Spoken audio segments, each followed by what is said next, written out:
மாண்புமிகு பேரவைத் தலைவர் அவர்களே,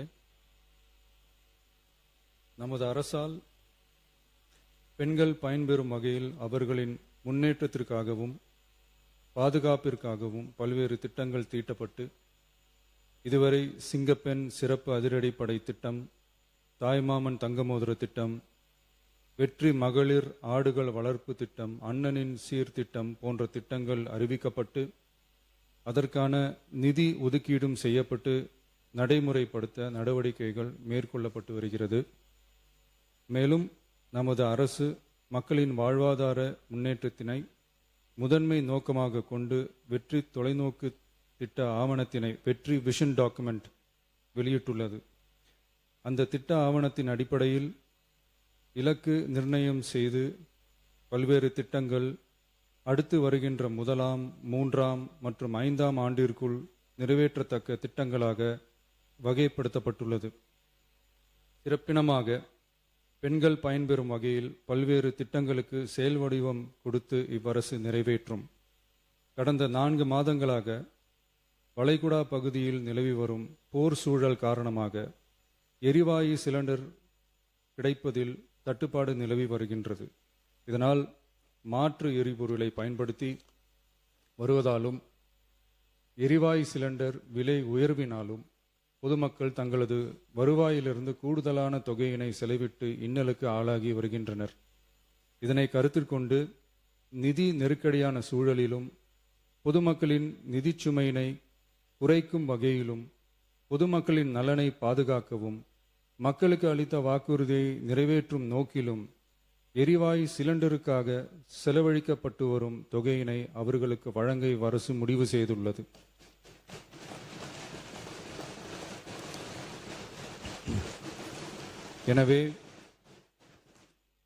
எனவே குடும்பத் தலைவிகள் பயன்பெறும் வகையில் முதல் கட்டமாக அன்னபூர்ணி சூப்பர் 6 திட்டத்தில் ஆண்டிற்கு 3 விலையில்லா எரிவாயு சிலிண்டர்கள் வழங்கப்படும்.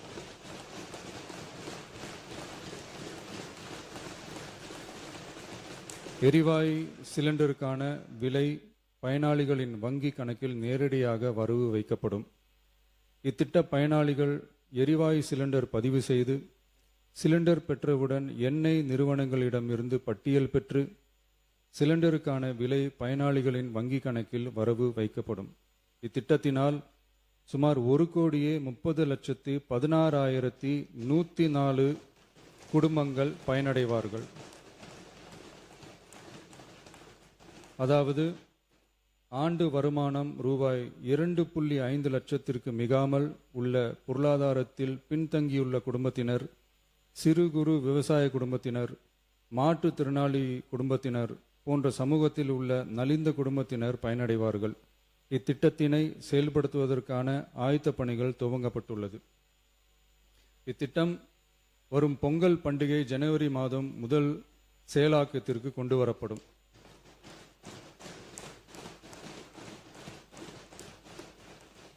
இத்திட்டத்திற்காக ஆண்டுதோறும் தோராயமாக 4000 கோடி ரூபாய் ஒதுக்கீடு செய்யப்படும் என்பதை மாண்புமிகு பேரவைத் தலைவர் வாயிலாக இந்த அவைக்கு தெரிவித்துக் கொள்ள விரும்புகிறேன்.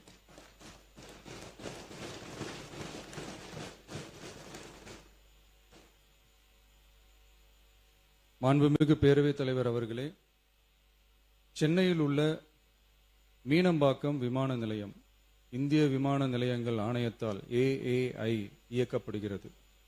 தற்போது இந்த விமான நிலையம் ஆண்டுக்கு 30 மில்லியன் பயணிகளை கையாளும் திறன் கொண்டதாக உள்ளது.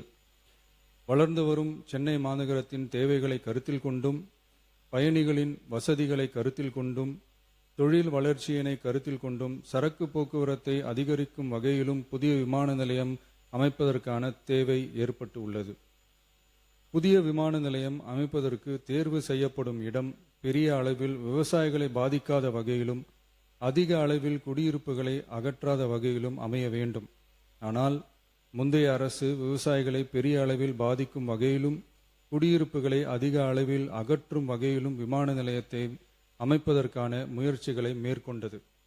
ஏகனாபுரம் மற்றும் இதர கிராம மக்கள் இந்த விமான நிலையம் அமைப்பதை எதிர்த்து நடத்திய போராட்டங்களை அறிந்து நான் 20/1/2025 அன்று அப்பகுதிக்கு சென்று அங்குள்ள மக்களின் குறைகளை கேட்டறிந்து பின்வரும் அறிவிப்புகளை வெளியிட்டேன். சென்னை பரந்தூர் மற்றும் அதனை சுற்றியுள்ள 12 கிராமங்களில் அமைய இருக்கும் விமான நிலையத்தை எதிர்த்து போராடும் மக்களுடன் நான் உறுதியாக நிற்கிறேன்.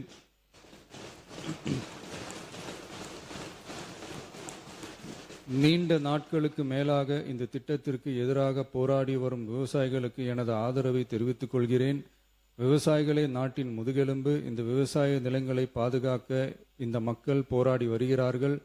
விக்கிரவாண்டியில் அக்டோபர் 2024 நடந்த பொதுக்கூட்டத்திலேயே பரந்தூரில் புதிய விமான நிலையம் அமைப்பதற்கு எதிர்ப்பு தெரிவித்திருக்கிறேன். தொழில் வளர்ச்சி மற்றும் அதற்கான விமான நிலையங்களின் பங்கு பற்றி நான் நன்கு அறிவேன். அதற்கான என்னுடைய முழு ஆதரவும் உண்டு. ஆனால் பரந்தூரில் இந்த திட்டம் அமையக்கூடாது. இந்த திட்டம் குறித்து அரசு மறுபரிசீலனை செய்ய வேண்டும். குறைவான விவசாய நிலங்கள் பாதிக்கப்படும் வகையிலும் மக்களின் வாழ்வாதாரம் பாதிக்காத வகையிலும் மாற்று இடத்தை தேர்வு செய்ய வேண்டும் என தெரிவித்திருந்தேன். மக்கள் மத்தியிலே நான் அன்றே அறிவித்ததை நிறைவேற்றும் பொருட்டு புதிய விமான நிலையம் அமைப்பது குறித்து உயர் அதிகாரிகளிடமும் துறை வல்லுநர்களிடமும் விரிவாக ஆலோசனை நடத்தினேன். ஏற்கனவே நான் உறுதி அளித்தவாறு பரந்தூரில் புதிய விமான நிலையம் அமைக்க மேற்கொண்ட நடவடிக்கைகள் இந்த அரசால் கைவிடப்படும்.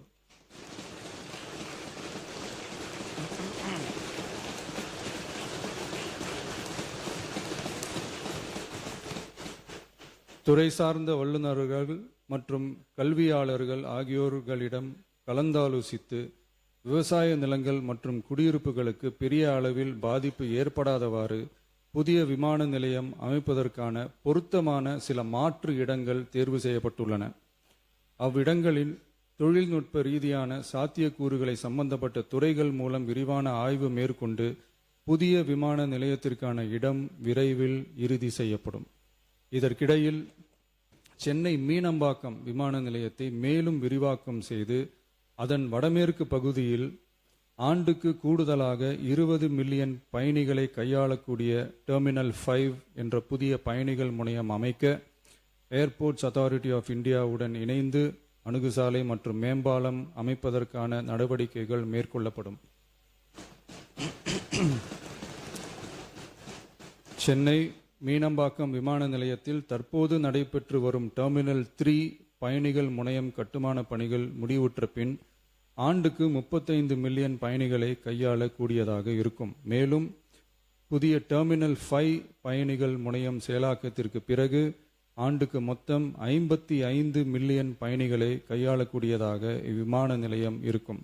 இதன் மூலம் சென்னை விமான நிலையத்தின் சேவைகள் மேம்படுத்தப்படுவதோடு பயணிகளின் போக்குவரத்து தேவை புதிய விமான நிலையம் அமைக்கப்படும் வரை பூர்த்தி செய்யப்படும்.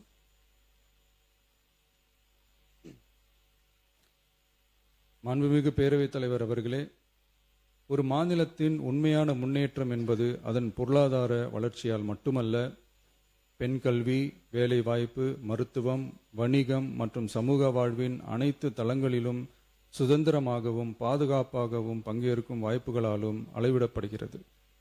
மகளிரின் பயண சுதந்திரம் அவர்களின் பொருளாதார சுதந்திரத்திற்கும் குடும்பங்களின் முன்னேற்றத்திற்கும் அடித்தளமாக இருக்கிறது. தற்போது செயல்படுத்தப்பட்டு வரும் மகளிர் கட்டணமில்லா பயண திட்டத்தில் மாநகரம் நகர்ப்புறங்களில் சாதாரண மற்றும் மலைப்பகுதி பேருந்துகளில் 40 கிலோமீட்டர் வரை மட்டுமே பயணம் செய்ய அனுமதிக்கப்பட்டு வருகிறது. எக்ஸ்பிரஸ், எல்எஸ்எஸ், டீலக்ஸ் பேருந்துகள் மற்றும் புறநகர் பேருந்துகளில் கட்டணமில்லா பயணம் அனுமதிக்கப்படுவதில்லை. தமிழ்நாட்டின் எந்த பகுதியிலும் வசிக்கும் ஒரு மகளிரும் போக்குவரத்து கட்டணத்தால் தமது வாய்ப்புகளை இழக்கக்கூடாது என்ற சமூக நீதி சிந்தனையை இவ்வரசு முதன்மையாக கொண்டுள்ளது. இதனை கருத்தில் கொண்டு மகளிர் கட்டணமில்லா பயண திட்டத்தை விரிவுபடுத்தி பெருமளவில் பயனளித்திடும் விதமாக வெற்றி பயணம் என்ற பெயரில் தேசத்தந்தை மகாத்மா காந்தியடிகளின் பிறந்த நாளான அக்டோபர் 2ஆம் தேதி முதல் செயல்படுத்த அரசு முடிவு செய்துள்ளது என்பதை இந்த மாமன்றத்தில் மகிழ்ச்சியுடன் அறிவிக்கிறேன். அதன்படி முதல் கட்டமாக மாநகரம் நகரங்களில் சாதாரண பேருந்துகள் மட்டுமின்றி மாநகரம் நகர்ப்பகுதிகளில் இயங்கும் எக்ஸ்பிரஸ், எல்எஸ்எஸ், டீலக்ஸ் அரசு பேருந்துகளிலும் மகளிர் கட்டணமில்லா பயணங்கள் மேற்கொள்ளலாம்.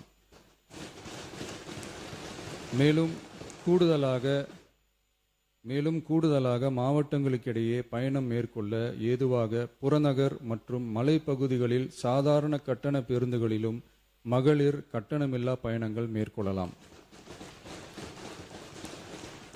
இத்திட்டத்தில் பயன்பெற வருமான உச்சவரம்போ மற்றும் மேற்கொள்ள விரும்பும் பயண எண்ணிக்கையிலேயோ கட்டுப்பாடுகள் இல்லை.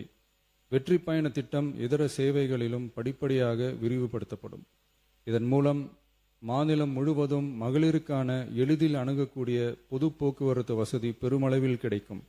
இதன் மூலம் மாணவிகள் தொலைதூரத்தில் உள்ள கல்லூரிகளுக்கு செல்லவும், பணியிடங்களுக்கு செல்லவும், மருத்துவம் மற்றும் அத்தியாவசிய சேவைகளுக்கும் கட்டணமின்றி பேருந்துகளில் பயணிக்க இயலும்.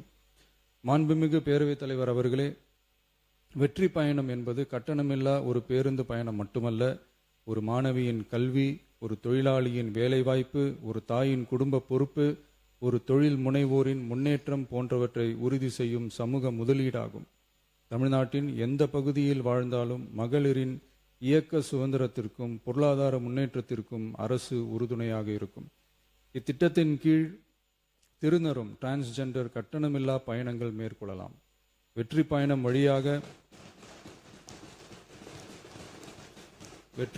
வழியாக மகளிரின் வாய்ப்புகள் விரிவடைந்து குடும்பங்கள் முன்னேறி சமூக நீதியும் சமத்துவமும் நிலை பெற்று வளமான வெற்றி தமிழ்நாட்டை உருவாக்கும் நமது பயணம் மேலும் வலுப்பெறும் என்பதை தெரிவித்துக் கொள்கிறேன். இத்திட்டத்தை செயல்படுத்துவதன் மூலம் ஆண்டுதோறும் தோராயமாக 6000 கோடி ரூபாய் செலவினம் ஏற்படும். நன்றி, வணக்கம்.